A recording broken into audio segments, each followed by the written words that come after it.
I think if we're good to go, then I'll go ahead and welcome everyone to this Tuesday, April 18th, 2023 meeting of the Ann Arbor Parks Advisory Commission. This meeting will be broadcast live on CTN Cable Channel 16 and online at a2gov.org/watchctn. To speak at public comment, please call toll-free 877-853-5247 or one of the other published numbers and enter meeting ID 940-7190-7291. And with that, I think we are good to call the roll. That's good. Commissioner Borgsdorf. Commissioner Kraut. Commissioner London. Present here from Ypsilanti today. Commissioner Marson. I'm here in Ann Arbor. Commissioner Montague. Commissioner O'Connell. He's here. I think, Larry, can you hear us? Here in Ann Arbor. There we are. Great. Thanks. Commissioner Ramaswamy. Here in Ann Arbor. Commissioner Skyless. Present in Lansing, Michigan. Councilmember Radina. Should be coming on right now. Councilmember Radina. Here in Ann Arbor. And Councilmember Watson. Here in Ann Arbor. We have a quorum. All right. Thank you very much for joining, everyone. I appreciate it. First, we're going to approve our agenda today in the packet. Are there any additions or changes to the agenda?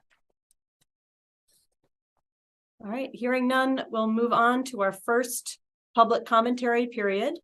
3 minutes per speaker are allotted for this period. And just as a reminder, PAC will not respond to comments directly, although we do appreciate all of our callers' participation. And with that, do we have any callers on the line? It looks like we definitely have one. We may have a couple more. So Mr. James Damore, I'm going to allow you to talk. All right. Madam Chair, can you hear me? Yes, we can. Thanks for Oh, calling. great. Thank you. For those of you who don't know me, my name is James Damore, and I'm speaking today as a former member of the Parks Advisory Committee. And I sat in your chair for over a year and a half, and I am a consumer of park services every day in some form or another, my dogs and otherwise. But I came to talk to you today about what happened last month, the previous meeting, in which was discussed future plans for Dolph Park. And there was strong expectations, at least some aspirations for the Mott property, which is on the northern side of abutting Dolph Park. And I come here before you just to say that a little bit of mea culpa, because I made a mistake, and I did that when I was on the Parks Commission. In the early 2000s, we did look at this property. At that time, it did have a house on the site, and we felt it wasn't necessarily as pristine. And this was before the Great Land Acquisition Millage that was renewed in 2003, the 30-year program, which you have now, so we're a little bit more skeptical. But since that time, and seeing the development issues that have arisen, and also the need for a greater open space, and I think become familiar more with Dolph Park more, I think this is a great opportunity. I think the city should pursue acquisition of the site. I can't explore all the details here in terms of a public setting, but I think what is important to know is that there are some issues in terms of development on the site that need to be concerned with. And that would be a consideration for any landholder wishing to develop the property. Therefore, I would recommend to the Parks Commission to enable the city to initiate action to begin an appraisal of the site and move on from there. I think we have an opportunity here to act with the land acquisition millage. And with that, as I said, I think with that, I think it would be a beautiful addition to the site. The land is growing in somewhat, and it's nice to have a great viewscape, I think, for the neighborhoods in the area. And I think it would be a great magnet area for all of the city's residents. And with that, I look forward to hearing more about some of the things that are happening at the meeting today. And thank you for considering my remarks. Thanks for calling in. Do we have other callers? We potentially do. One moment, and caller ending in 544, you are now permitted for your 3 minutes.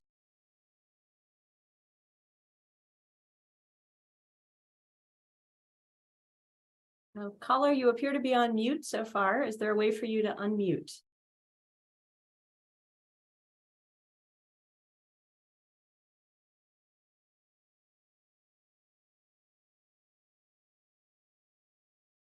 I believe it's *6 if they are on their phone.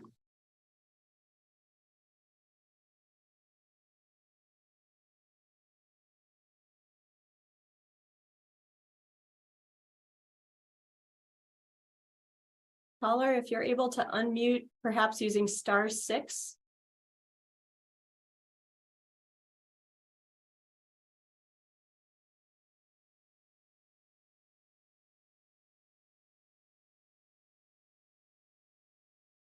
They may have dropped off of our meeting. There'll be another public comment at the end of the meeting, so if they want to call back, they certainly are welcome to. Are there other callers?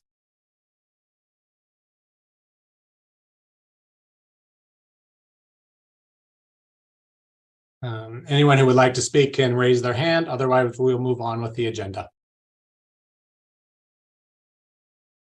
Okay.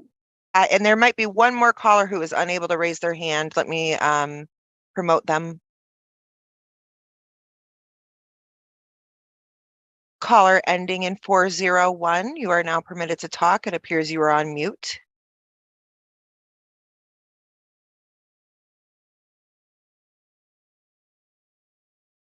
If you'd like to dial *6, that should take you off mute.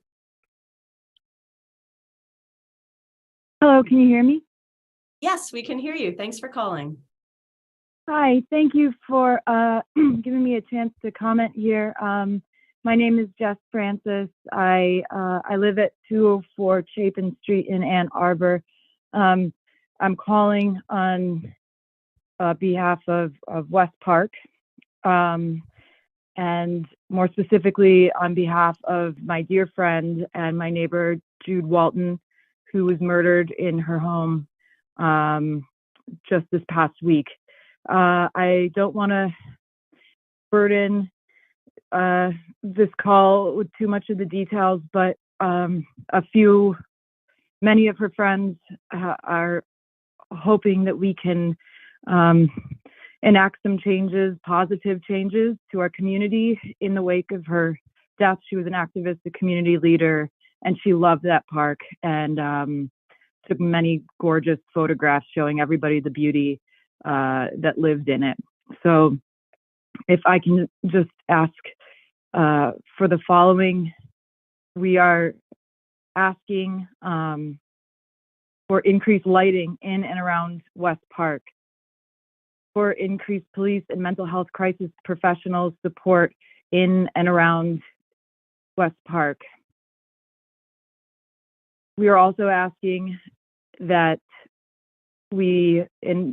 finally asking that to commemorate all that Jude did and was for our community, that we officially rename West Park the Jude Walton Memorial Park.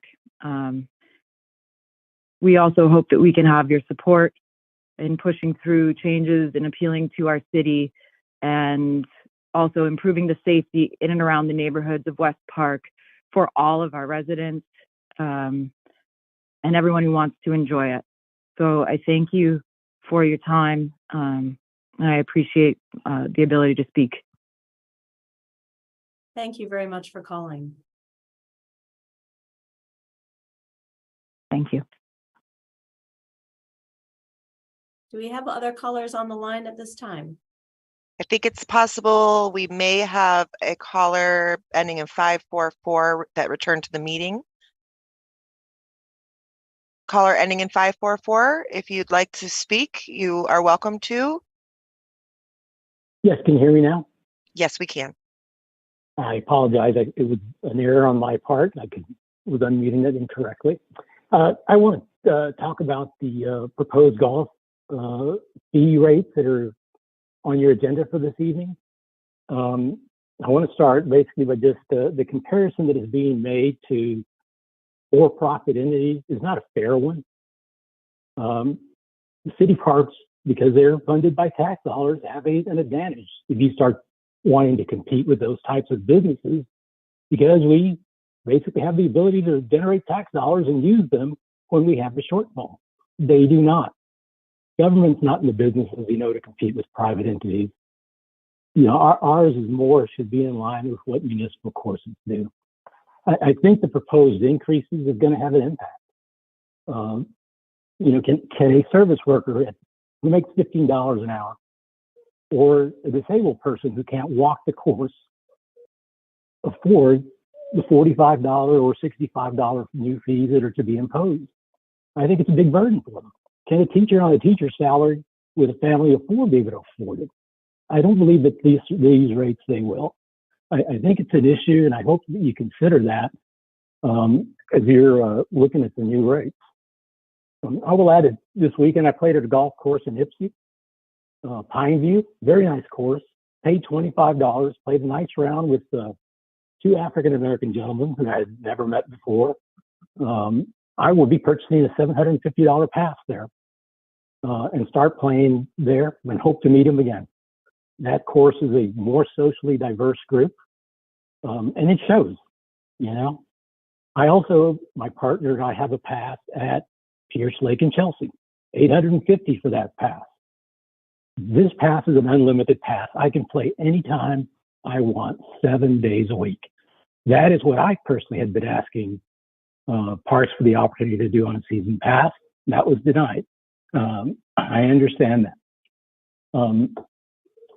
Leslie Park has been putting restrictions and limitations on season passes. This year, as I've talked to you before, they restricted the ability for some people to play on weekends using a season pass, and other passes to not be able to play prior to 12 p.m.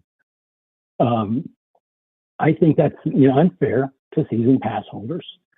But I am not here just to complain. I submitted to you another option that would amend the season pass rates and give you the option to add a daily surcharge. 1 minute warning. But to reinstate the restrictions that have been eliminated. If season pass holders were required to pay a daily fee every time they played, a minimal fee in addition to the season pass cost, it would increase rates for the golf department, and it would be more of a pay for play. The more you pay, the more you play. To me, it makes sense. This is a model that's being used in Austin, Texas, and has been, for several years. A very successful model. The players like it because it's their choice how much they pay and how much they play. The last thing I want to add is don't increase the pass fees for seniors. Seniors pay enough as it is. Don't burden them anymore, by having them pay another $100 in addition to what the limitations that have been placed to season passes. I think you need to be a little more fair to season passes, the seniors. As if I indicated, I am playing elsewhere this year, but I want the golf program to be a successful program. I would prefer that it be a more socially diverse group that plays, but for whatever reason, that's not the case here. I've enjoyed the last 4 years at Leslie Park. The staff has been great to me, and I'm going to miss them. But my decision, I am playing elsewhere this year, mainly because of the changes that the park staff made. I thank you for your time, and I hope you take this into consideration. Thank you for calling. Do we have any other callers on the line? It does not appear so. Okay, I want to thank all the callers who took the time to call in today. We'll have another public commentary at the end of our meeting. And at this point, we'll move on to the approval of our minutes from the March 21st, 2023 meeting, which are attached in our packet. Is there a motion to approve or any suggestions otherwise? I motion to approve. A motion by Rachel. Is there a second? This is Steve. I second. Second by Steve. Any further discussion? All right, all those in favor, please say aye or raise your hand. Aye. All opposed, Aye. no. All right, thank you. Motion carries. And we'll move ahead to our presentations, and we have an update today on the city pools. And I think Adarius, I'll let you take it away. You and your co-presenters can get going. Thanks. Gotcha. Thank y'all and welcome. If you haven't met me already, my name is Adarius Bryant. I'm the new Deputy Parks Manager here in City of Ann Arbor. I've been here for about 3.5 months now, so still getting used to everything. I have 2 of our recreation specialists with us, if they'd like to introduce themselves right now. Hi, my name is Gail Hearn. I am the recreation supervisor at Mack and Fuller Pools, and I've been with the city for over 25 years. Hi, I'm Sarah Stewart. I'm the recreation supervisor now at Veterans Memorial. I started here to the end of January. Prior to that, I was at Arbor Park Pool and Ice Rink for 3 years. Gotcha. We are going to be showing you some updates on our pools that we have here. And so we have a presentation that'll outline everything that we're going to be talking about today. Thank y'all.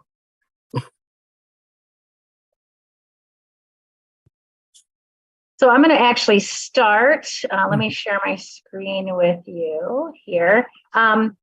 So as you know, we have a really robust pool, outdoor pool program, but we also have indoor pool program. So the first pool that I run is Mack Pool, and it is an indoor pool that services the community from mid-September through mid-May. This pool is also shared and rented by Ann Arbor Open School, and so that's where we're located. Just some things to know about Mack, what we've done this year so far. We're finally ramping up to our pre-COVID participation, and especially with our programming. So this year we have had over 212 private lessons. We have 101 active master's passes. Actually, James, who was on earlier, is one of our active master swimmers and one of our regulars. And over 208 masters drop-ins. So that means folks that just come for the day to try it out. And oftentimes they then buy a pass and join us for this year-long program. Our master swim team is for adult swimmers who are looking to have a coached workout. So we have a coach on deck and a workout planned, and we welcome swimmers of all different varieties, ages, abilities, and we are able to modify our workout towards each swimmer. We have had over 1,100 general admission swimmers, which for us is probably a little bit lower than normal. Our hours have adjusted this year to accommodate for the school, but we are welcoming swimmers during the day and in the early morning time. And we have had some really great regular customers that are joining us for lap swimming and just general swimming. One of our growing programs is our group swim lessons. This year, we have served over almost 400 swimmers. And some of those swimmers are little tots with their parents. And some of them are older swimmers really doing that stroke development and getting ready for our swim team programs. We've had lots of people who are regulars. So these are folks that come, they scan their pass, they join us all the time for general swim. And as you can see, that's over 3,500 people, which is always exciting because those people keep coming back to support the program and really become a community together swimming. We've had, our swim team has been the biggest this year that we've ever been. This is the Mack Manta Rays, and this was our last season as the Mack Manta Rays, and so we were really excited to have 114 swimmers in the fall, and 139 swimmers in the winter, which is a record for us. Also this winter, our swim team took 3rd place in our league, which was really exciting. And our 8 and under boys won their division, which was really cool to see. And our 9-10 girls also won their division. So we're excited to roll those swimmers into our summer programs to continue this momentum of this building swimming community that we have throughout the city. And last, something that I am very passionate about and really excited about is that we are partnering with the Arbor Autism Center to give private lessons to young swimmers who are on the spectrum and are not able to participate in our group lessons. It takes a really special skill set to give adaptive swim lessons to folks on the spectrum who are what we would consider sort of lower functioning. And what our goal is to partner with them so that they can build the skills to then someday move towards our private lessons or our group lesson program. This is something that we started last year at Fuller, and it will be continuing on, and we really are proud of this partnership. Last, we also partner with the VA GeroFit program, and we bring in veterans and they do water fitness to help keep them active. And as we all know, it's low impact, so it's really beneficial for them. A lot of folks who would never have come to our pool have come with this program, but then also have continued to come and enjoy the water. And so it's given access to people who just have not had it before. I do want to do a staff highlight for Mac Pool. This is Carly Houston. She is one of our assistant facility supervisors. And Carly has been working with me at Mac and Fuller for the past 10 years. She has been a camp counselor. She has been a lifeguard, swim instructor, assistant facility supervisor. And actually this past January, we had to make a change in our coaching staff of our swim team. And Carly volunteered to take over. And she taught herself how to use Team Manager and Meet Manager and any person who learns a new computer program to manage any youth sports. It's very challenging, and she taught herself how to use it and led us really to that 3rd place finish in our swim league. And we are really grateful to have had her this year. Side note, I also taught Carly swim lessons when she was 5 years old at Burr Park. So some of the upgrades and improvements that we've made to the facility, it's been a while since we've chatted with Pat, and but some of the really recent ones are we have built changing stations on the deck. This was actually sort of a double whammy, if you will. We needed spaces for people to change during COVID, and we wanted to give them a space that was away from others. But also we have had more and more requests for gender neutral and family access changing spaces. And at MAC, one of the things that is challenging to us in a facility that was built in the 70s is that it has a female and a male locker room only. And in order to even access the pool, you really have to go through the locker rooms. So we have tried to create some safe spaces on the pool deck for changing for folks who do not feel comfortable changing in gender specific bathrooms. We've also added bleachers for our swim team events, because as you can see, our swim team is growing. Our pool space is not. So we are trying to maximize how much space people can utilize to enjoy their kids swimming. And then we've had some not so fancy fun stuff, which is our door and lock replacements, just to make sure that our space is safe and secure and that people can easily get out if emergencies occur. So when MAC closes, the next day, Fuller opens. And so this coming summer, Fuller will be opening May 14th. If you have not visited Fuller Pool, I'd love to have you and welcome you. It's a 50-meter pool. It's one of the only outdoor 50-meter pools in Southeast Michigan. So I want to give you sort of a look at what happened last year and a preview to where we are moving this year and into the future. So in 2022, we gave over 725 private lessons in the summer alone. One of the things that challenges us are the number of swim instructors we can not just employ, but hang on to. You can imagine during the fall and winter, it's much more challenging. But in the summer, when we have staff, we really give people as much access to those private instruction lessons as possible. And so that's really exciting, and that is continuing to grow, and it will grow again this year. We are extending our hours. So we're really excited about that. In 2022, we also had 158 group lesson participants.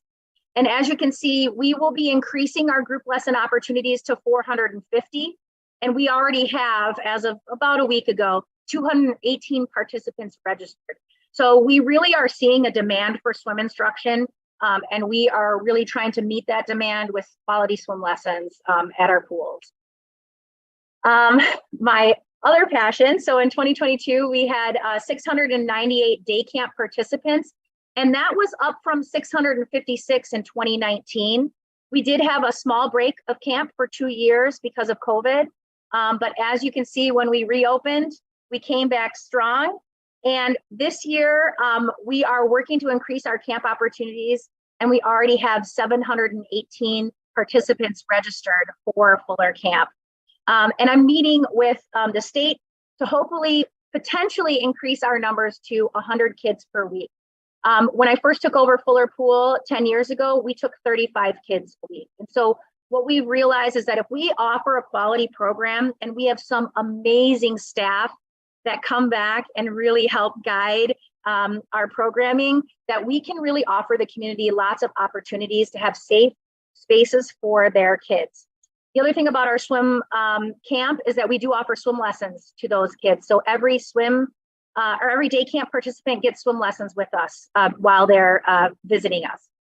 And then of course, we have had over 39,000 visitors in 2022, and we always look to increase those numbers of guests at our facility. My Fuller Pool staff highlight is Ava Woods. She is a swim instructor for us. I'm sorry, has a misprint, but she's worked for me for 2.5 years as a lifeguard, swim instructor, swim coach, and she's training as an assistant facility supervisor. She's been part of both our group and private lessons, and she has been really instrumental in making huge impacts on young swimmers. She's actually only 17 years old right now. She's about to turn 18. And she is such a positive and hardworking young person. And she really turns on its head that sort of assumption that young people are not hardworking. She is really phenomenal young lady and has swam on the vet swim team for years and as part of the Mac Manta Rays for years. And once again, it's about fostering these communities of swimmers to have them come back and join us on our staffs and create that community all over again. For Fuller, especially this summer, but over the last few years, what we've really been trying to do with Fuller is offer a space that feels like a private country club, but actually is a public place that everyone has access to. So we've been working with new furniture. We have a shaded sand play area for some of our younger guests, new shade structures. We have new cordless pool vacuums, which might not seem exciting to you, but for me, it is very exciting to have them in the pool because it's a very large pool doing all of their work. And then of course, just some fun new signage, and I'll sort of talk about that. We have started, I think it was in 2019, I noticed that we were having lots of negative interactions with customers, and customers were having negative interactions with each other. And I really wanted to try to take a proactive effort to kind of stop some of that and really remind people that this is supposed to be a joyous, fun place to be. So we started the kindness campaign. These are some of the pictures that are part of our campaign. These pictures get turned into posters with quotes about kindness, just reminding people that it just takes a small amount of effort to be a community with each other. These folks represent employees, customers, day camp kids, and they really, and some of them are regular lap swimmers and have been for years and years. And the goal is really just to say, we can all be in this space together, sharing it together. And even if we're having a bad day, let's be kind. Let's make that our mission. So we have started that at Fuller. It's something that's going to be spread at the other pools. And I'm really excited about that. And we hope that this is something that the city, will continue to support. Oh, okay. That's great to hear, Gail, and thanks again for your piece. I'm gonna talk about Burr Park. I'm the interim rec supervisor for right now, so we'll talk a little bit about Burr Park, and you can hear some things we have going on there. For those who do and don't know, you can go to the next slide. Burr Park is a 39-acre facility. Again, it has hills, rolling hills, picnic areas, all of that good stuff. Some of y'all may have came out to ice skate or two the past couple of weeks as well too. Something that's interesting about Burr Park, we also run a day camp outside of there when it comes to the summer, and that's how the pool plays a really important piece there. 25-yard pool. It has 6 lanes. So we also run a couple of other programs out of there as well too, as well as we host the swim team as well. You can go to the next slide. To get a little bit behind the numbers with the pool, we've had over 10,000 general admission swimmers over in 2022. We have over 100 private lessons that were given. We have sorry, didn't update that, but we also have the swim team participants as well that participate in our team. And as Gail hinted to earlier, we're going to be including everyone within our swim program. So it's going to be a revamped program that it's going to be great for everyone overall when that does roll out this summer. And like I mentioned about our day camps that we run out of Burr Park, last year there were 454 participants in day camps, and I believe that number is surpassed this upcoming year. There's still a few spots left, so if y'all know some people that are interested, definitely would be a fun time to be there. I'll actually turn it over to Sarah Stewart, who was here at Burr Park before. She can speak more to some of the improvements and some of the staff highlight on our end. Yeah, so over the past year or so, we installed some new shade sails at the facility. So just trying to keep up with the general look of the place, making sure that we're staying fresh and everything's functioning properly. So we got some new shade sails. We also we purchased a new pool vacuum as well, and it is amazing. It's so good. And then also for our top pool, we purchased it almost looks like a Swiffer type vacuum. So it has made cleaning that top pool very easy and something that staff actually enjoy doing. So we're really excited about that. We also 2 summers ago installed new chlorinators for the pools, both the top pool and the main pool. And then this past summer, we installed new chlorine controllers, and they have really worked well for us. We have been able to maintain really good, safe chemistry in our pools. So all good things there. And then the city of Ann Arbor overall is moving towards updating their AEDs at all public facilities. And Burr was one of the first places to receive an updated AED. So there's that. The staff member that I would like to highlight today is Fen Melcher. Fen came to Burr as a camp counselor last summer, and they were phenomenal. They were a camp favorite of all the kids, just such great energy.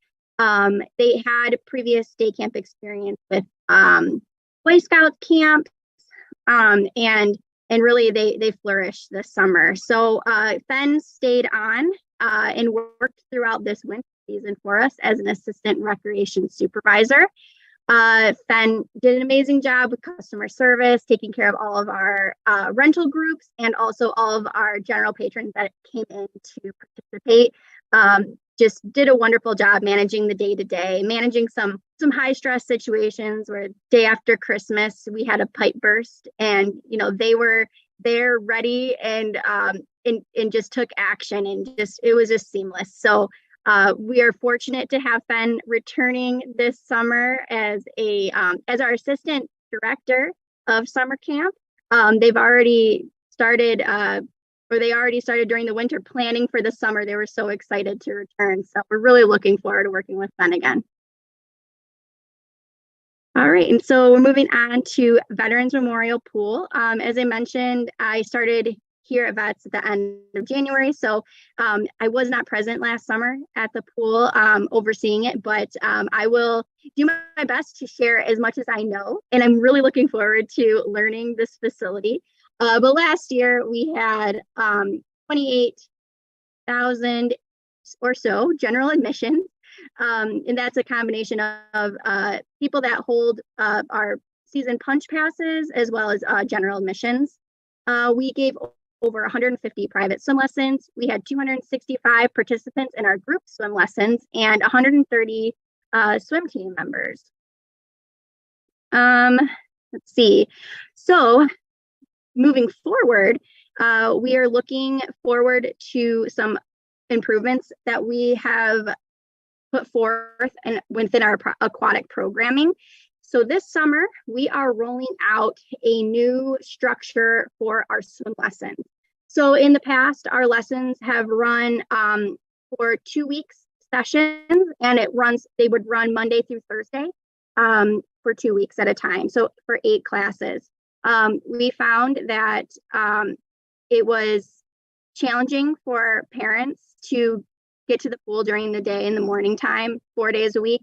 And also we would share that pool space with our swim team. So there was very few areas of the pool that could be utilized by our swim lesson program. So we have spread things out a bit where we are running 2-day-a-week sessions for swim lessons, and the swim lessons will get the entire use of the pool.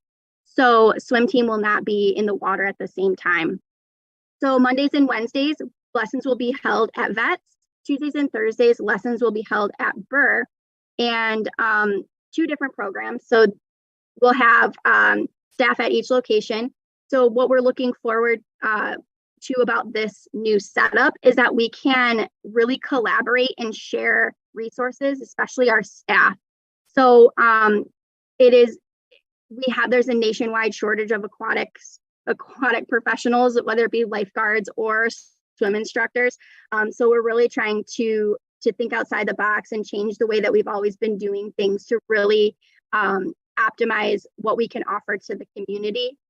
So with this new structure, we'll be able to have standardized trainings between all locations as well. Since we'll be utilizing all of the same staff at our facilities, there'll be just more consistency between the teaching of our lessons at each facilities.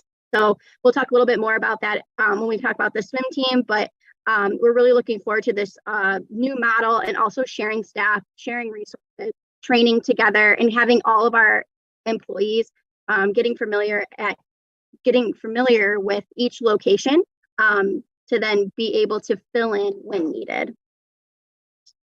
All right, and then it's moving into our new swim team. So the City of Ann Arbor will be introducing our swim team. We're the Ann Arbor Octopods, A2O for short, kind of a play on H2O.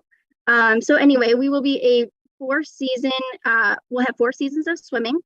Gail talked about the seasons that she has at MAC. That will stay the same. We'll have a fall, winter, spring season indoors. And then our summer season, we will have 1 team, but practice locations at Arbor, VETS, and Fuller this year. So we're really looking forward to adding Fuller to that list, and they'll be kind of specializing in our high school, more advanced swimmers for long course. We will, with this new approach, we are excited about offering a very consistent opportunity amongst the community, no matter where you're at in correlation to a pool. So in the past, VETS has been, in the recent years, VETS has been very successful with their numbers and their programming. They've had a really strong presence of and consistency amongst their coaches here. So we're looking forward to sharing those resources and expanding and offering this really great program at additional pools this summer. And I think that's pretty much it on the swim team. And I think that concludes what we've had prepared for you today. Thank you so much. That was a fabulous presentation. You guys have a lot going on. I will open it up for questions in just a second. I had one of my own, which had to do with the numbers for summer camp, which seem to be sort of exploding. I'm very happy to hear that. What do you think is attributable to, what do you think sort of attributed to the growth? And do you think the pool can handle those kind of numbers with the schedules that you have? Yeah, so one, I think there's sort of two things that have really attributed to the growth in swim team or in day camps. One, there are lots of day camps that actually closed because of COVID. But even before that, there are lots of organizations that were not able to maintain day camps at a level that is advantageous to them. Space is challenging, and the state has been stricter and stricter on what is required of indoor space, outdoor space. COVID really helped push that forward. I think the other thing is that we offer a really quality program that is unique. We have swimming pools that our campers have access to. Offering swim lessons as a part of that is really valuable. It's almost impossible to find a day camp that also offers swim lessons. So I think that that's helping push that forward. And to be honest with you, it's the trust that the community has in our facilities and our staff. They trust us with their children, which is a really huge responsibility, but we take it very seriously, and we love these programs and foster a lot of growth in our staff to help make sure that we continue to offer a quality program. In terms of the numbers, I think a lot of it is planning. Right, there is some infrastructure there. We are. If you watched the city council meeting, that there's sort of mention of an outbuilding at Fuller, which we would use for day camp programming. Right now, we rent a large tent, but we have a really large space, especially that we can host kids in. And I think it's all about planning and maintaining quality staff and good training. Going from 70, to 100, it seems like a large jump to probably somebody who, you think, oh my gosh, that's so many more kids. But for us, it's adding 3 different small groups, making sure that we have quality staff to lead those groups, but also just continuing to check back and make sure that we have what we need infrastructure-wise to keep it moving forward. But I feel really confident that this is a direction that is really valuable for the community, because we are very affordable, especially compared to other camps in our area.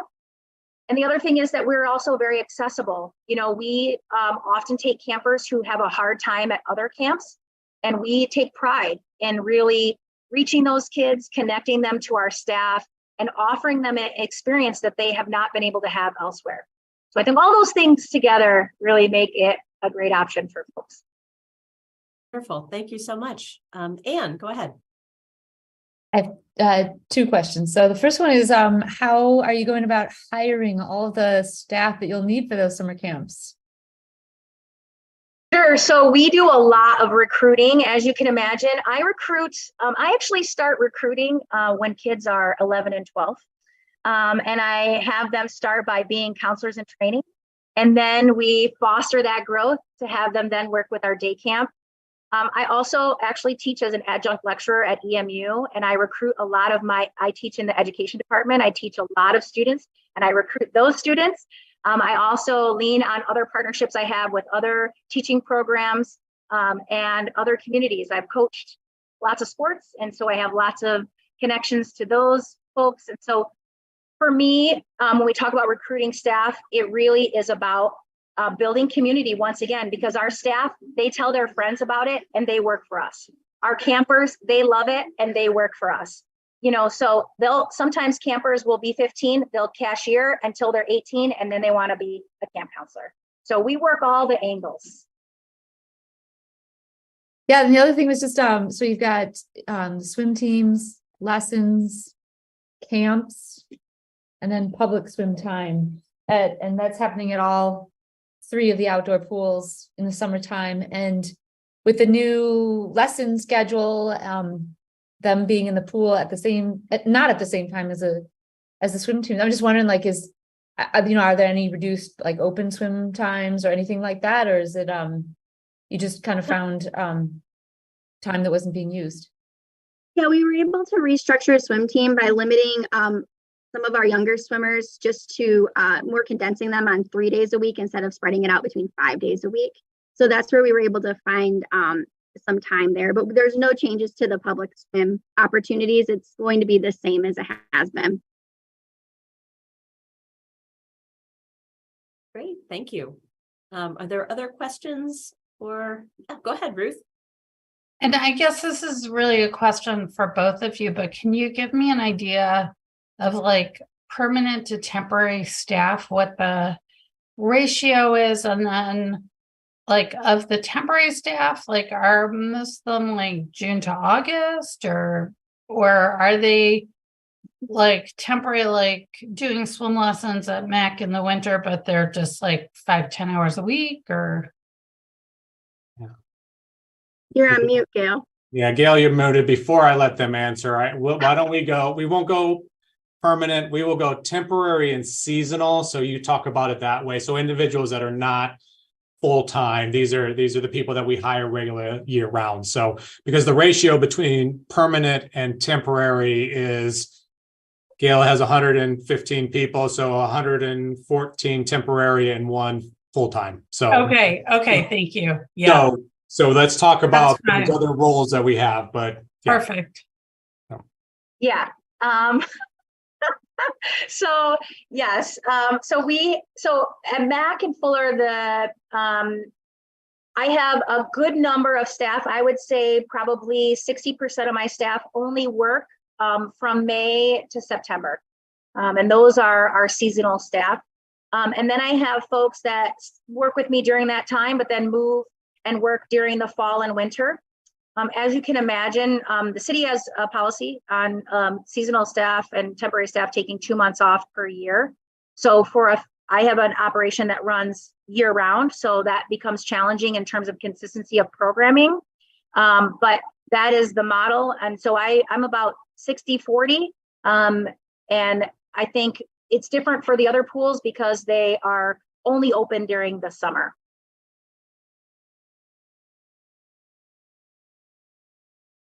I mean, Gail, the aquatic background year round.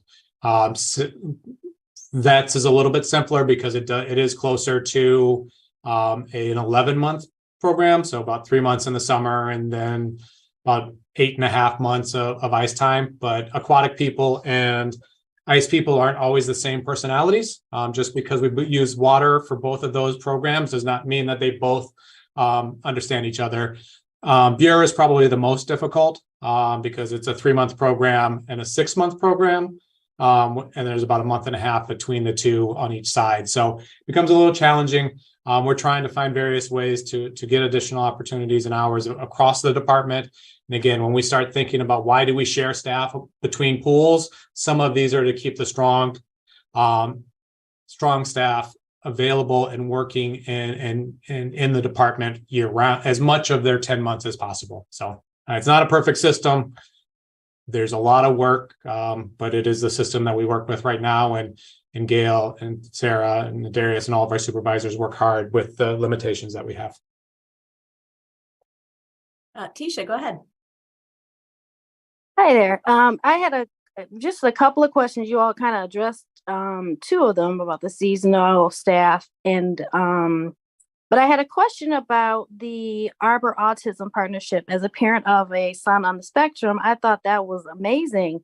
So I thought that was just a fantastic partnership to support and increase the support of our inclusivity initiatives. So that's kudos to you all for doing that. And I just wonder how many students are participating in that, or how many children are participating in that right now.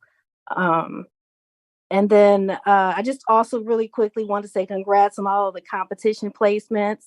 And I love that Carly and Finn both have been a part of the program and have come back to join.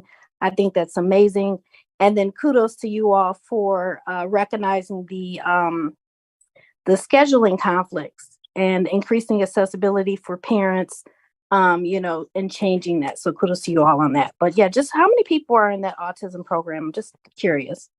Sure. That's So they actually, we have, right now, I think there are 7 families, right? And so they actually are partnering with some other pools as well. But there are 7 families at MAC right now. That increases during the summer because we have more pool time available to us. And so they're able to come in earlier in the day and stay longer. And so it's usually between 7 and 10 families. And then as those folks are ready to move out, then new folks come in, and it's, there's only one. Caitlin is our only instructor. She works for the Autism Center, and it's a highly skilled position. And so she's trying to get additional instructors, but it's really challenging because of the consistency. So yeah, and it takes it's challenging, and it takes a special and unique type of person. So great.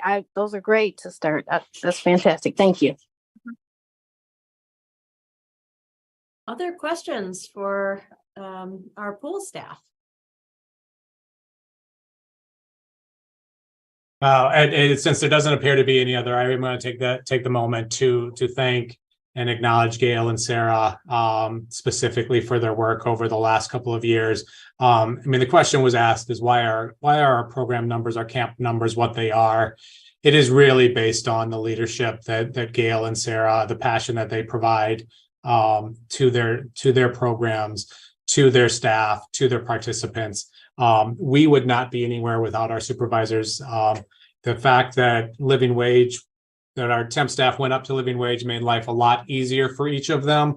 But the years prior to that going on, they put in an awful lot of overtime, a lot of passion and belief in it. And our numbers are showing because of the leadership that they have provided. So as I do every time that I get to speak and a supervisor speak, I want to say thank you. I want to say great work. And we would not be here without you. Hear, hear. Thank you all so much.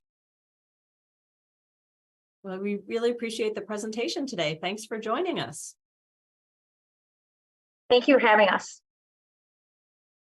I think with that, we're going to move on in our agenda.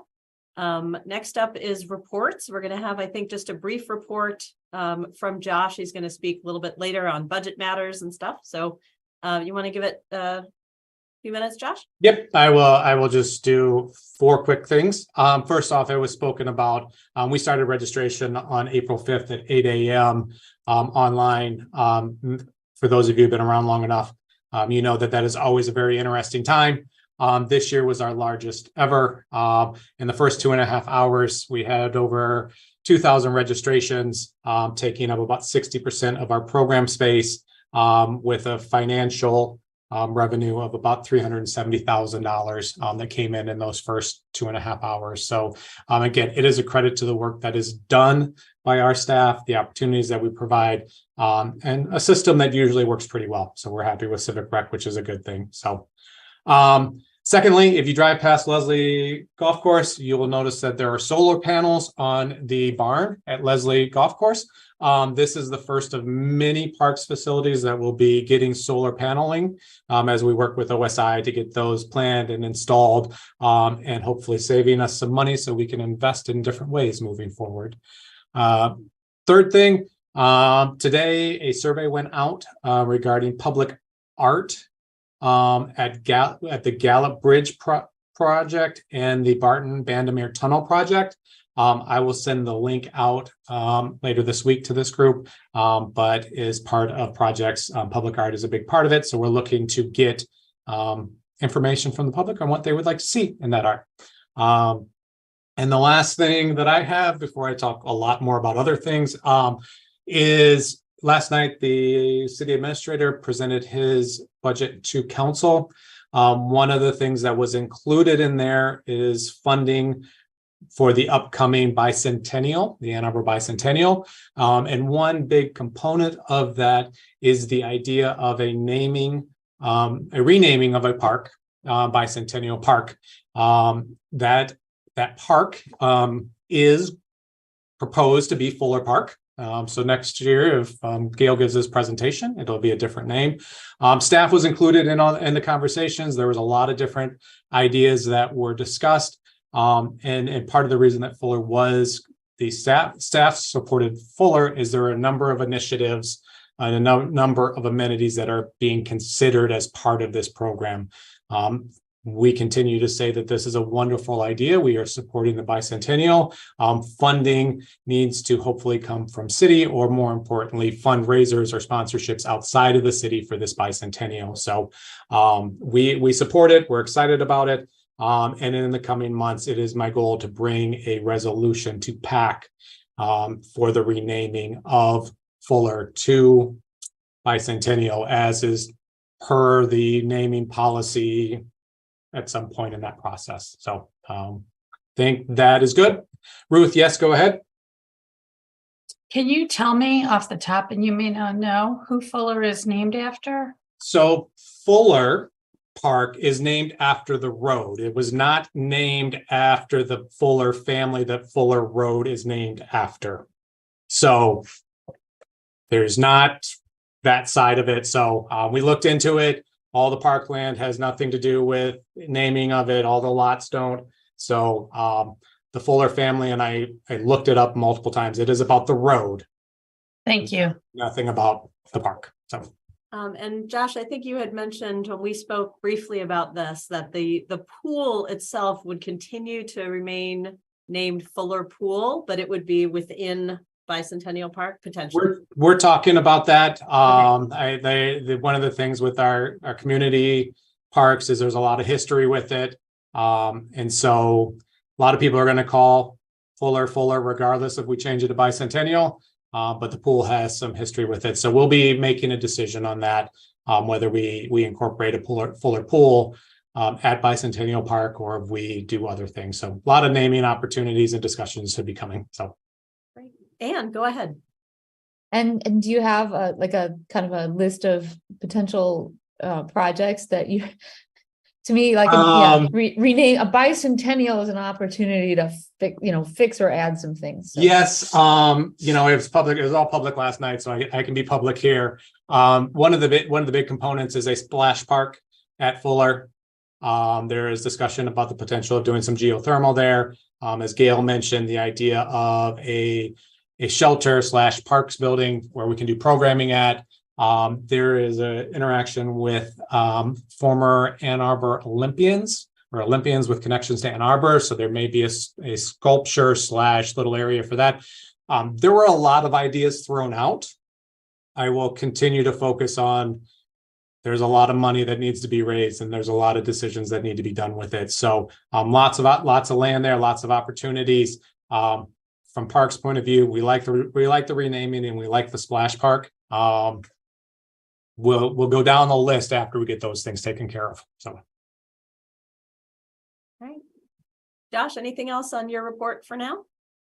Nope, I'm good. All right. Well, we'll go around the horn to the committees a little bit. Anne, is there anything from the environmental committee today? I know that we're going to talk a little bit about the alternative mowing program at some point, but. Yeah, I don't have anything further. Their next meeting is next week, so we're a little off here. All right. Yep, and I can just jump in on that. Scott, unfortunately, is at a leadership training down in Indiana, and he had to leave for one of their events. I said right before this meeting, we have identified 7 parks where for the No Mow May 2.0 or whatever the conversation is we're doing some alternative mowing programs. There's 7 parks associated with it, as well as a demonstration at Veterans Memorial Park.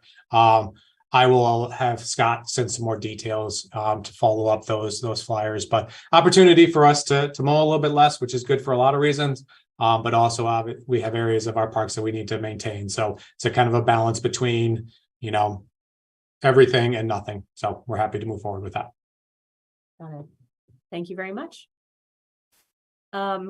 Is there anything from RAC today? Larry? Yeah, a couple of things. The Rec and Ed programs for the spring and summer have a lot of registration going on now. Summer camp registration Spring adult enrichment registration is underway now. Youth T-ball, softball, and baseball registration start on April 24th. High school volleyball for the summer and adult sand volleyball registration continue through the end of this month. And youth soccer, flag football, and field hockey leagues started up this past weekend. That's the Rec and Ed update. Thank you very much. Sounds great. We have Council of the Commons. Steve, you have anything this time? See if hey, and with regard to the attendance, I'm here in Ann Arbor. I'm at Skyline High School, somewhere in the hallway. Yes, the update from Council of the Commons is yes, there's increasing discussion around the RFP, exciting discussion, if you will, but it really is sort of a critical time in the existence of the council to kind of move to the next phase, which brings me to the next point that, as we all know, I'm cycling off of PAC and also of Council of Commons.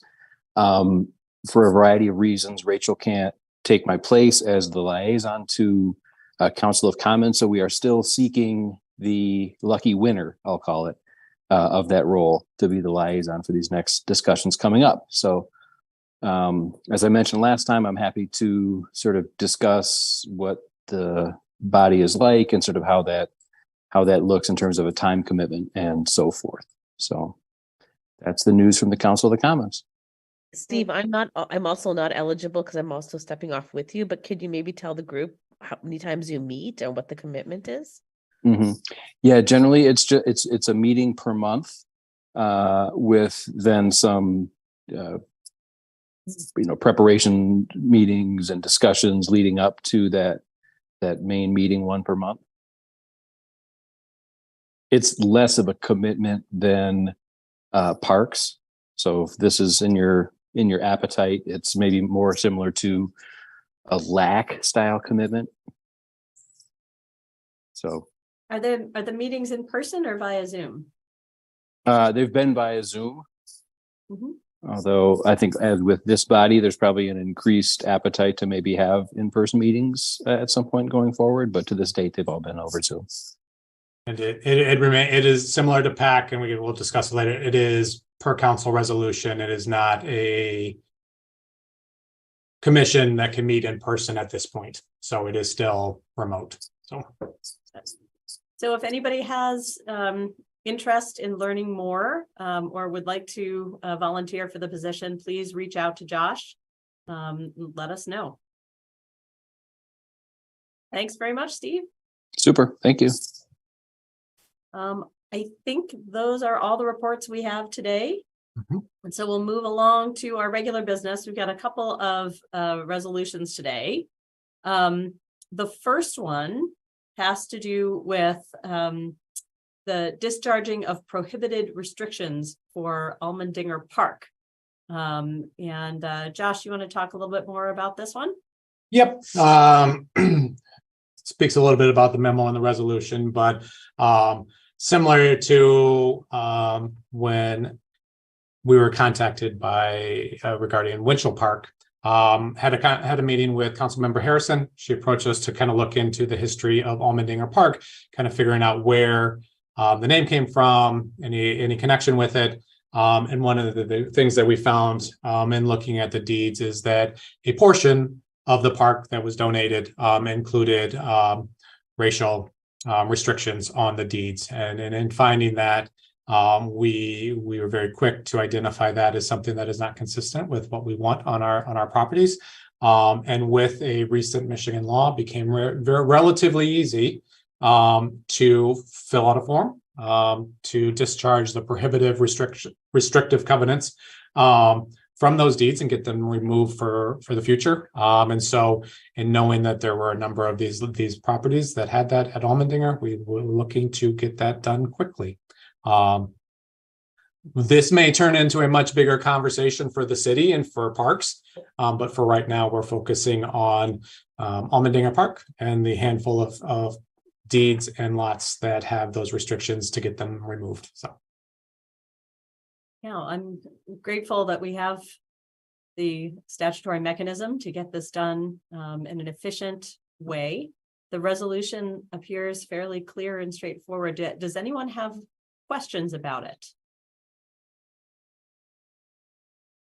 Would anyone like to move the approval of the resolution? I see. I would love to make that motion. Rachel, would you be interested in seconding the motion? Sure, I can take that. That would be great. So we have a motion by Ruth, second by Rachel. Any discussion? Hearing none, all in favor, please signify by saying aye or raising your hand. Aye. All opposed, say no. All right, the motion carries. Thank you very much, everyone. Next, we have a resolution recommending the approval of our 24 and 25 fiscal year fee adjustments. Back to you, Josh. Yeah, let me get my little screen here figured out so that I can share it and do all that kind of stuff. I have a brief presentation just so that we can talk through things. The vast majority of this will really be focusing on a conversation. Can everyone see orange and white screen that says budget? Yeah. Okay. Absolutely. All right. So just sharing this as we talked in February, this is the budget timeline. There was no required changes to the general fund. We reviewed it in the late fall. Drafts were sent to city administrator, shared with PAC in February. There was some discussion between February and April with administrator, whether or not they liked what we put together. So we're now coming back to PAC with kind of the commitments that the administrator put forth to get your thoughts on that and for approvals of the fee increases that adjustments that we talked about. And then that will go to council on the second meeting in May for their official approval. And while there are 2 years in this budget, council can only approve the first year of the budget. So they will focus on 2024. 2025 is a draft and a anticipated budget for that. So speaking about FY24, the overall budget for parks between the two funds is $18.1 million. 7.8 of that comes from the parks millage. So that is the special millage, and then the general fund is 10.3. And so if you recall back, there are a number of things that parks millage can pay for. There's maintenance, that's capital planning. There's a number of things I'll go over, and then the general fund is everything else that we do in our daily business. Speaking of the parks millage, these are kind of a breakdown between the current FY23 and FY24. Park operations is the maintenance, is the maintaining. It is the small improvements that we make at facilities. When Gail and Sarah talked about shade structures at the pools, that falls into that, as well as mowing and tree trimming. Well, not tree trimming because that's forestry, but plowing and maintenance, and just a large number of things that Scott and his team do on a regular basis.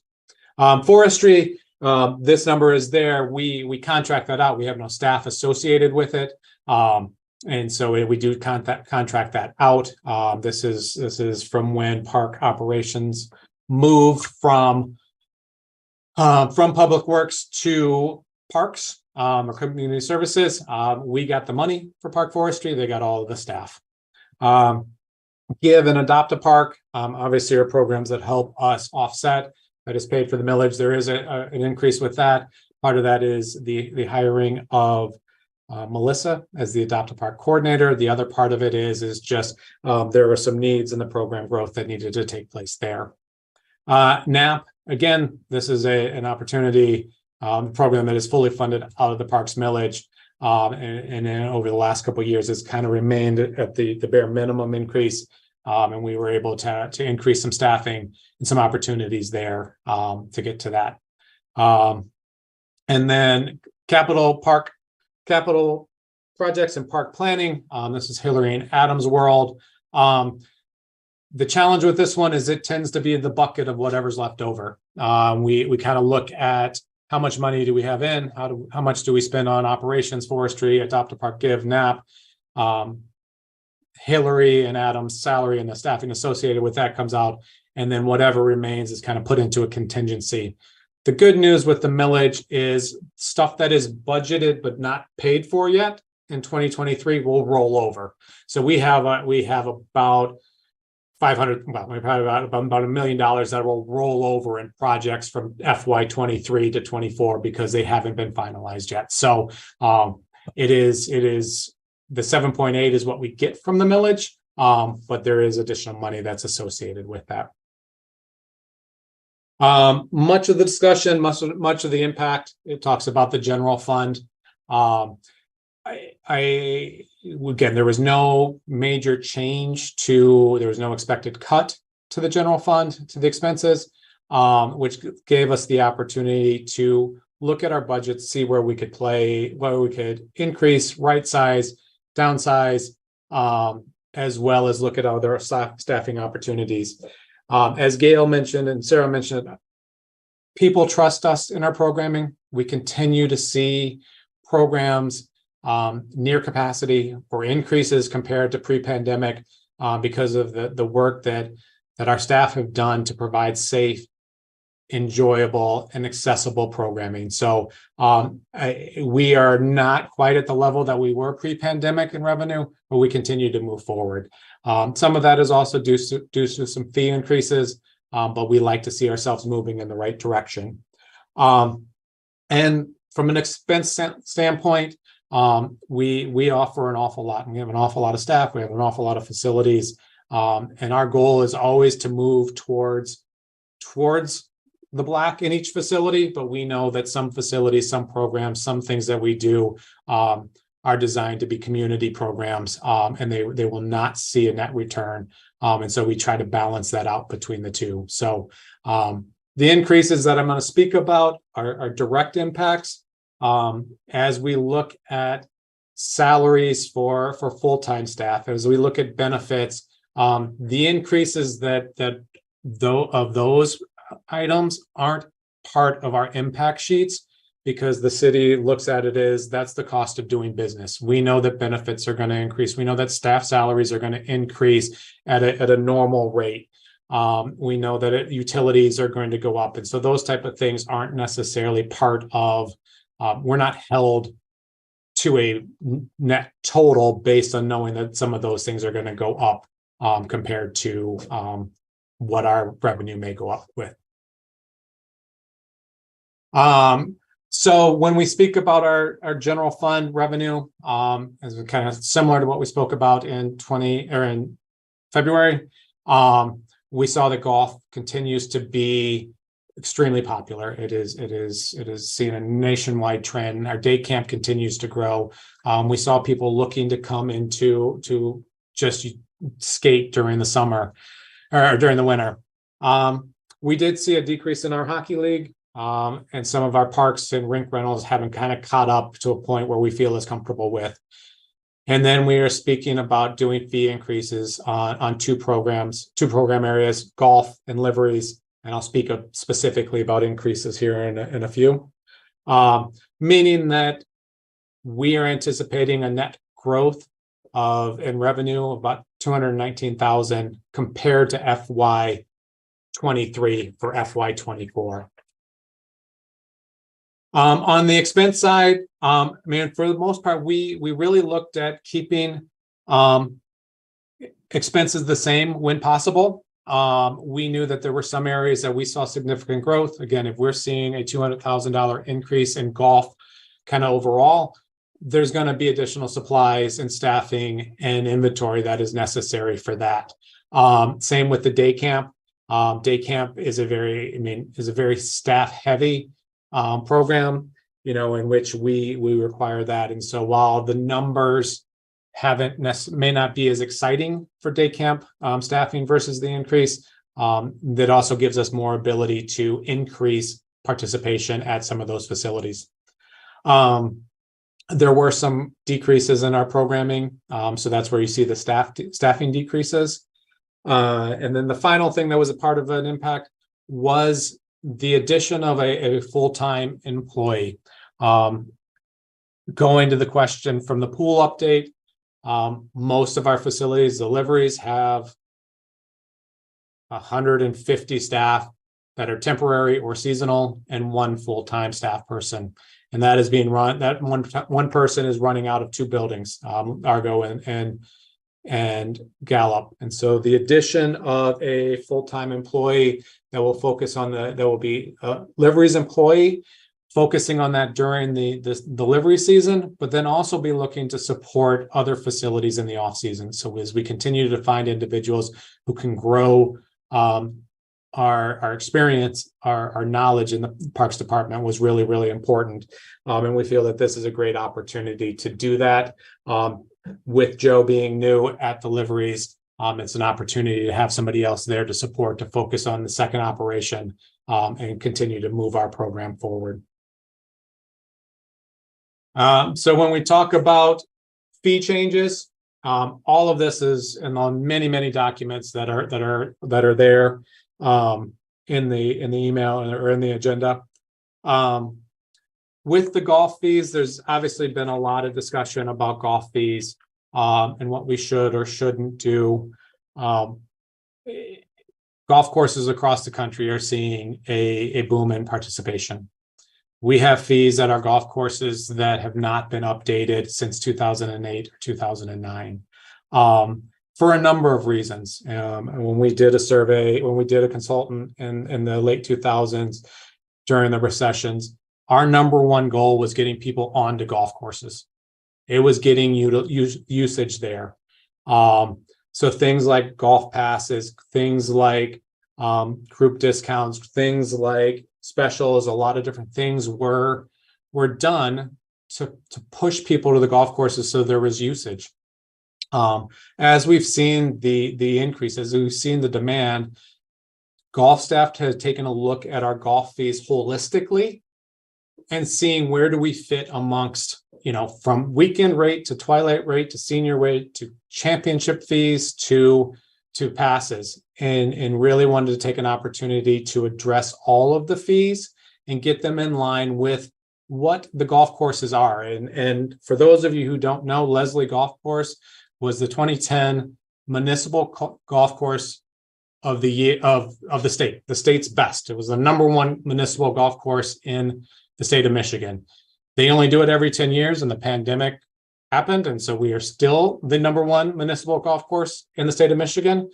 And so we offer a high quality golf course. And so when we look at who do we compare our fees to, we don't just look at municipals. Same with cobblestone and our pools. We look at not just municipal facilities, but we also look at for-profit ones, because we compare ourselves to those for the experience. We do have the opportunity to fall back on millage, but it is not our goal to be, that's how we base it. And so we really wanted to take this opportunity with the demand of golf and also the deliveries and look at our fees holistically and make an adjustment to them.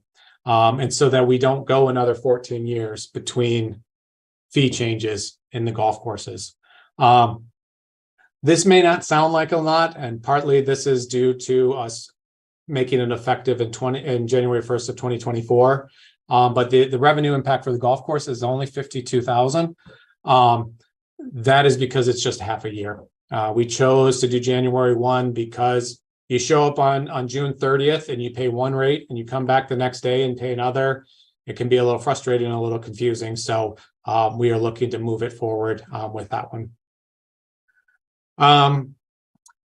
The other set of fees associated with it are for deliveries. Looking back, we have made changes to delivery fees in 2015, 2018, and 2021. It is a program it is an operation that is extremely popular, not just in Ann Arbor, but nationwide. River recreation is something that is more popular every single year. The pandemic showed it. People are getting out there more regularly. And it is our goal to find the right price point. Ann Arbor is unique in the river recreation industry in Southeast Michigan, because of the urban feel of our river and because of the Cascades. And those are two things that a lot of other places can't compete with.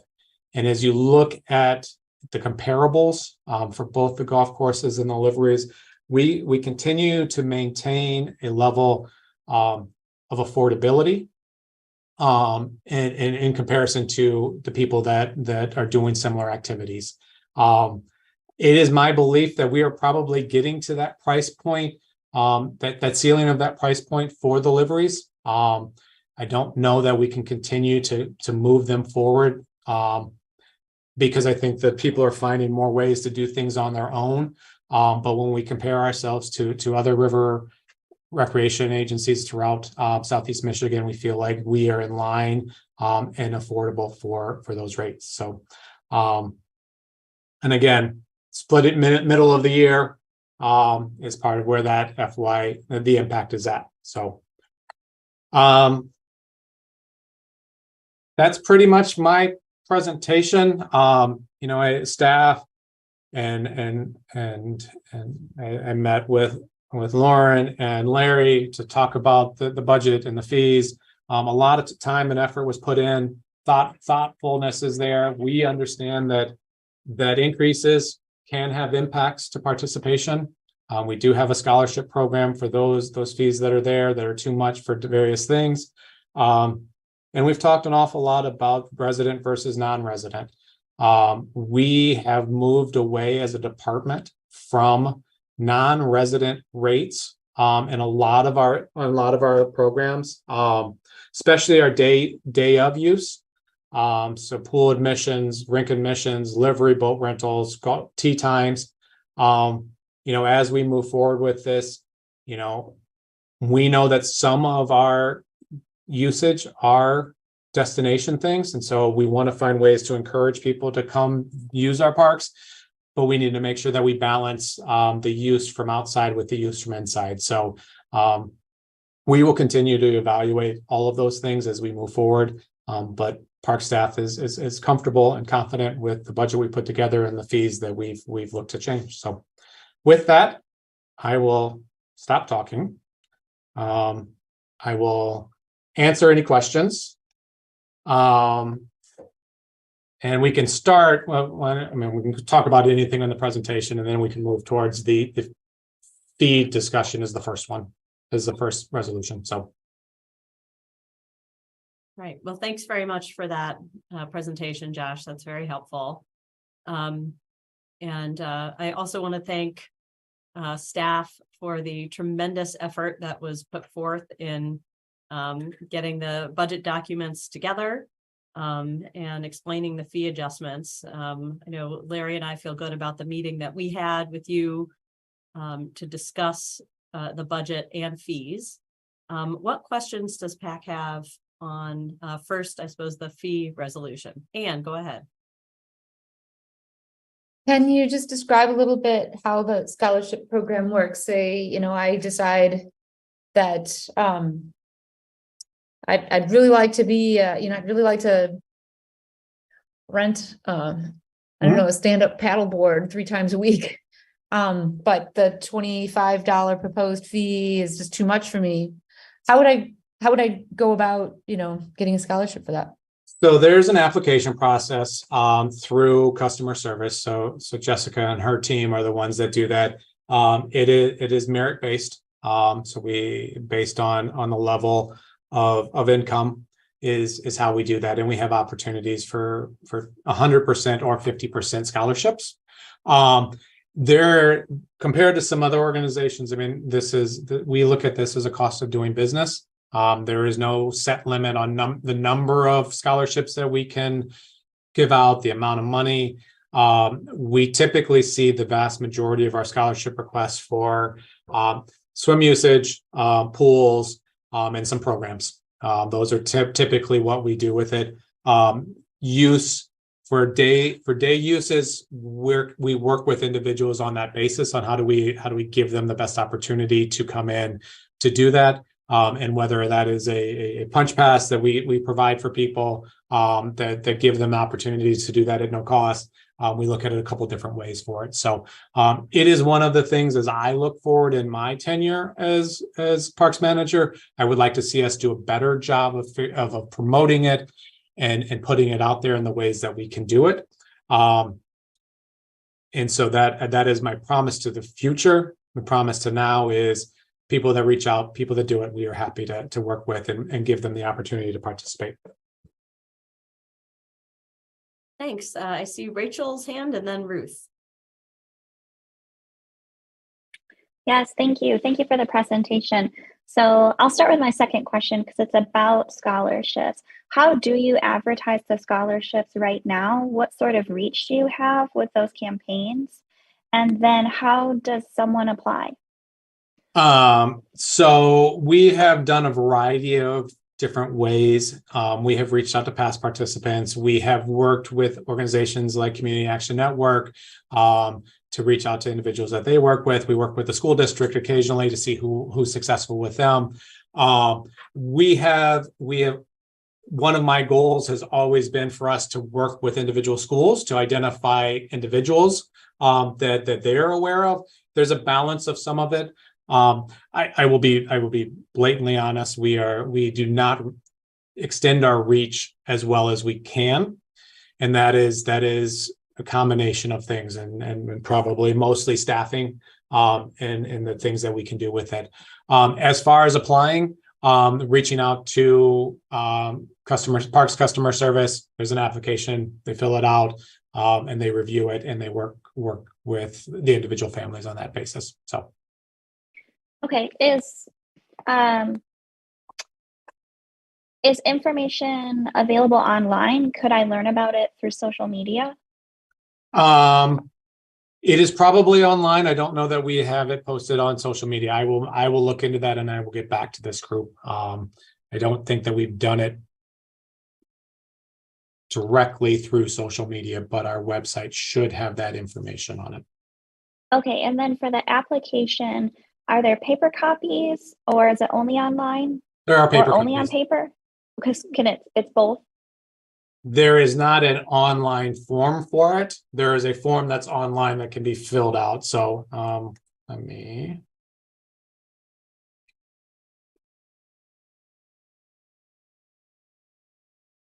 Yes, I will send the link out where it's at. And there is a fillable PDF online that can be provided and emailed to it. So I will send that out and make sure we have all the details to pack. That would be wonderful. And I understand that there are capacity issues here. I know what it's like to try to figure out when to run a marketing campaign, but I do think that with some of these fee increases, it's important that we make sure that we're offering this resource. I have a couple of other questions. I'm not sure if I should ask them now or let Ruth speak and come back to it. What would be best? Oh, go ahead, Rachel. Okay, I just didn't want to take up too much time. So I know in the presentation that part of why these fees are being increased is because they haven't been adjusted in a while. I was wondering what sort of timeline or process do you envision for reevaluating the fees moving forward? And then if you do reevaluate more often, will the increases be more gradual or will there be ceilings or caps considered for what those percentages are? Yes, I mean, what I would say is that roughly we have historically evaluated fees every second year within parks. Again, when we go through with council and they do their major their major budget, which is every 2 years, that is when we've done it. Again, because of the process that goes along with it. And every supervisor, every facility is asked to look at their fees, their industry, and see where they're at with it. So we evaluate every 2 years. We determine, then we as a staff team, both at the facility level, at a leadership level, and moving forward with support from PAC members on the financial committee, will be looking at where do we see these needs, and where are those opportunities for us to grow. I would like us to see smaller, more frequent increases than fewer increases that are larger. And being coming into my first major budget preparation for the city as the manager, these were ones that I saw that were significantly too long. And again, they're in, well, the liveries are different. The liveries have seen a regular one. And I think that we're getting to a point where that is at a ceiling. The golf courses, it's been a while. I don't see the golf courses going up again for a few years, but we'll continue to evaluate the economy, the inflation, staff rate, staff costs. It is, there will, I won't say that there's a ceiling because I don't think we can, but I think that our job is to always look to make sure that we're providing a cost for the value of the program that we're there. We're not looking to increase fees just to make more money. What we're looking to do is to find a way to ensure that we can provide the experiences that the community is expecting at a price that allows us to do the things that we need to do. Okay, so I think I want to make sure I'm understanding this. So fees are reevaluated regularly, but that reevaluation doesn't necessarily trigger a price change. Correct. But in this instance, it has triggered price changes. Yep. Yeah. So, and the logic behind those changes was largely looking at the comparables. No, it was looking at the history associated with it. It is looking at comparables. It is looking at the industry standards and the trends that go along with it. When there is a huge demand for things, we need to figure out how do we incorporate that. So there's a number of different things that go into it.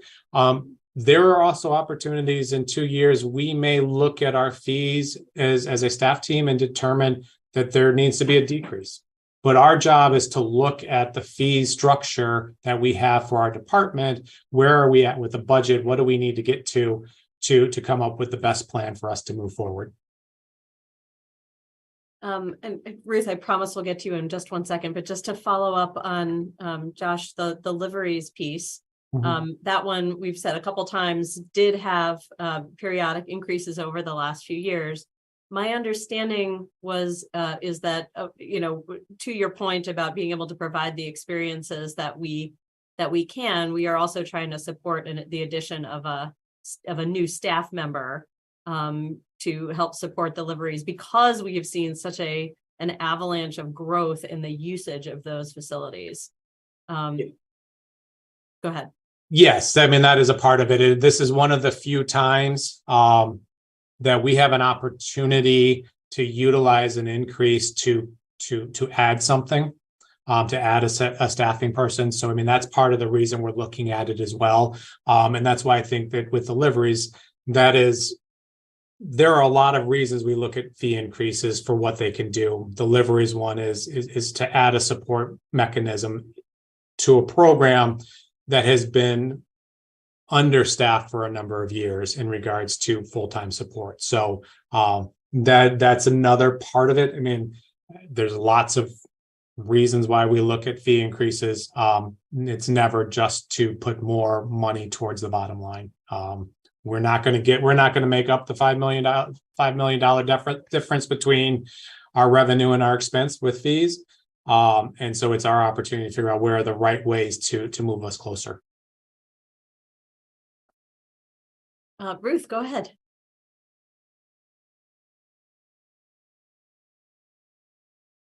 So, I mean, as far as the fees go, and I was on PAC the last time we raised them, some of them were fairly significant, some of them weren't.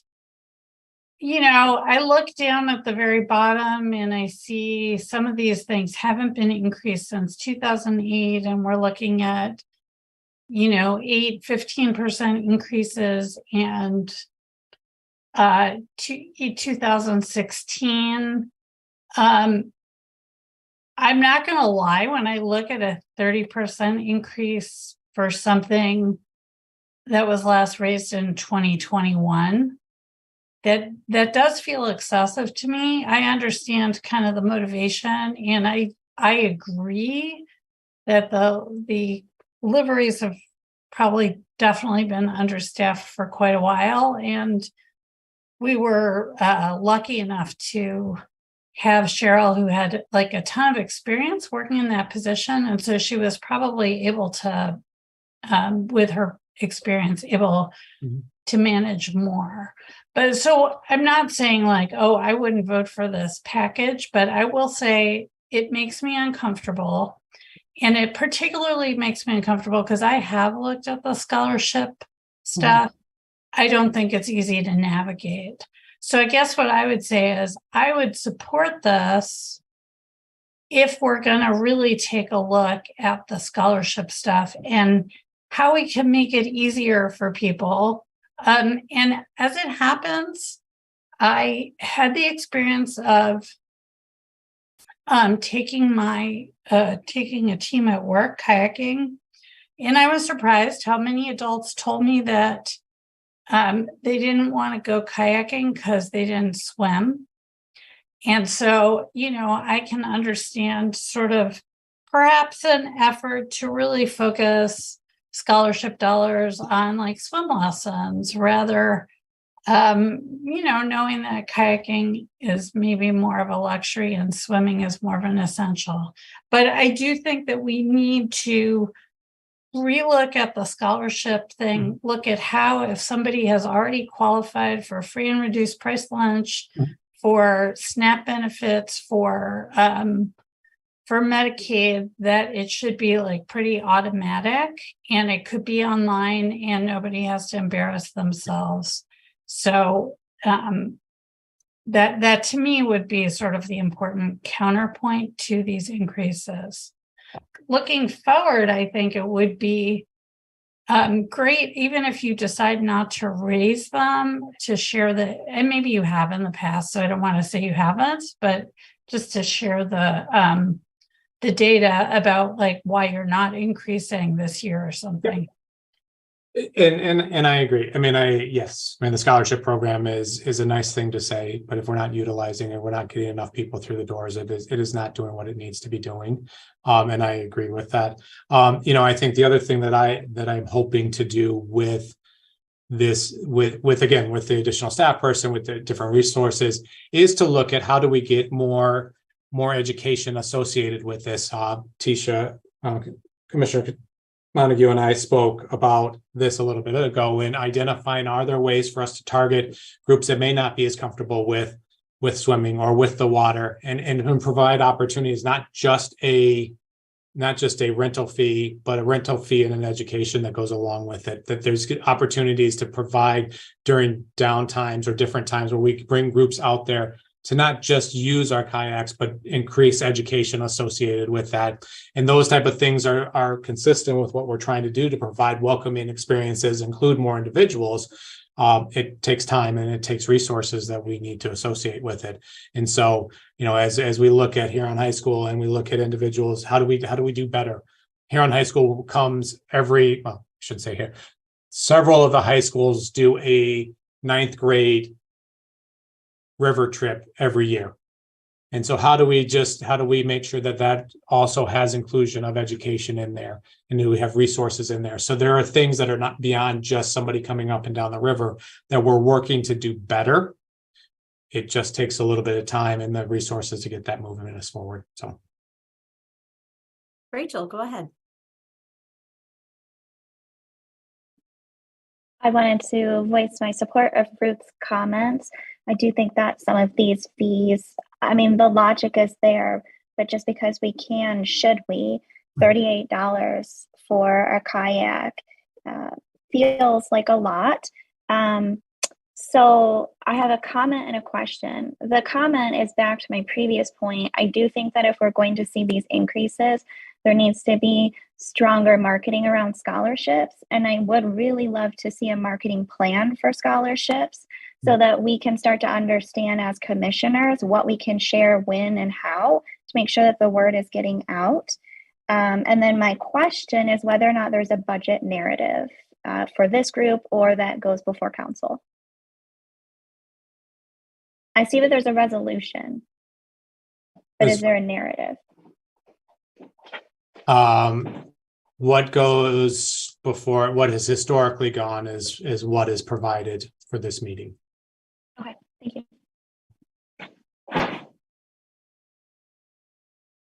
And so I mean, and I will speak again when we talk about the various kayak trips. So the single kayak at $38, and again, I'm not going to speak to whether and price would, that is for the Barton to Gallup. That is the longer, that is a 4-hour trip, 4 to 5 hour trip. The 3.7, which is the Argo to Gallup, is the much smaller one. That is about an hour and a half, 2-hour trip. So this is not, it is not, and it's not 2 hours sitting in a still water. So there is a variance between that, the drive that it takes to get from Gallup to Barton. All of those things are incorporated into some of that fee as well. So that is why there's a variance between the various single. There's 3 different options for kayaks for that. So there are opportunities for various price points. So it's a $10 increase, correct, Josh? Yes. To Rachel's question about the narrative, we have cover memoranda that go along with our resolutions, although I understand that that's not the same thing as having a full sort of explanatory narrative, but to the extent it's helpful. Other questions or points to discuss on the fees in particular?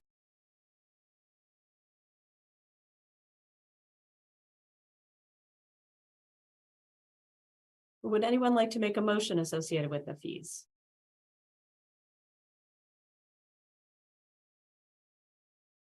I would move that we accept the resolution as proposed. Motion by Anne. Is there a second? Tisha? Motion by Anne, second by Tisha. Any further discussion? Hearing none, all in favor, please raise your hand or say aye.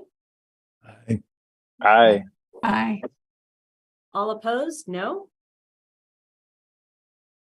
Pravina? All right. I believe the motion carries. Thank you very much. And we'll move on to the budget resolution in general, which is the proposed budget and fiscal year 2024-2025 budget plan for Parks and Recreation Services.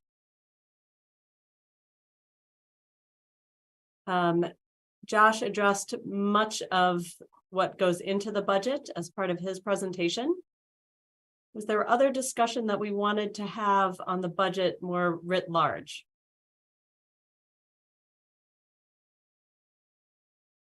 Or a motion to approve the budget?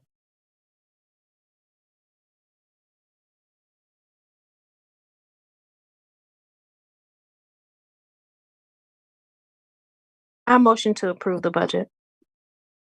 Motion by Tisha to approve. Second. This is Steve, a second. I think Pravina beat you to it, Steve. Fine for me. Second by Pravina. Any further discussion on the budget? All right, all those in favor, please raise your hand, say aye. Aye. Aye. All Aye. opposed, say no, or raise your hand.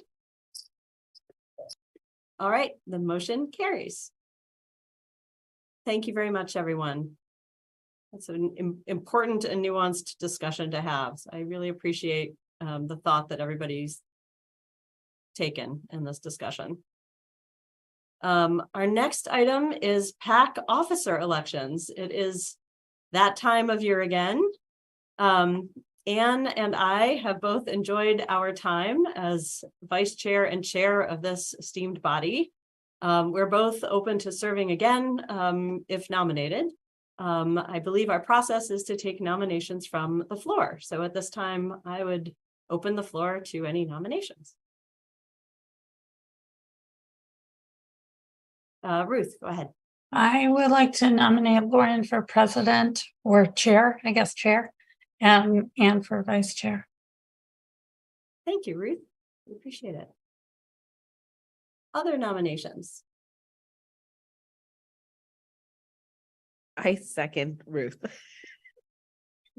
Second by Pravina. Other nominations or further discussion? Hearing none, all in favor of Ruth's motion, please signify by raising your hand or saying aye. Aye. Aye. All opposed, say no. All right, well, thanks, everybody. I really appreciate the opportunity to serve. This will be my last year on PAC, so I'll rotate off next year. Anne, did you want to say anything? Thank you, everybody. And I also look forward to another year here. Oh, thank you for doing this. Thank you all. We appreciate it. At this point, we've come to the second public commentary period of our meeting. And so we'll ask if there are any callers on the line. It does not appear we have any callers. All right, thank you. Before we adjourn, we had discussed the matter of the May meeting and having a bit of a send-off as well for Pravina and Steve as they rotate off. As Josh mentioned earlier in the meeting, we are subject to a resolution right now that requires us to continue to meet via Zoom and not in person. However, this does not mean that we can't schedule our own social event. So watch your email. Josh will help me send around something, and we will organize our own social event on our own time. But until that resolution runs its course, we will continue to meet virtually. Other questions or comments? Ruth, go ahead. Yeah, I didn't realize that it was required. So can you tell me how long is that resolution for? I would love to know the answer to that. Josh, we were talking about it. It's with city legal right now, right? Because I know the public health emergency is ending in May. I don't believe that it has an expiration currently. It will require us to rescind it. I think it's something that we may talk about at a future admin, because a number of our committees and commissions have started expressing some interest in returning to in-person at least some of the time.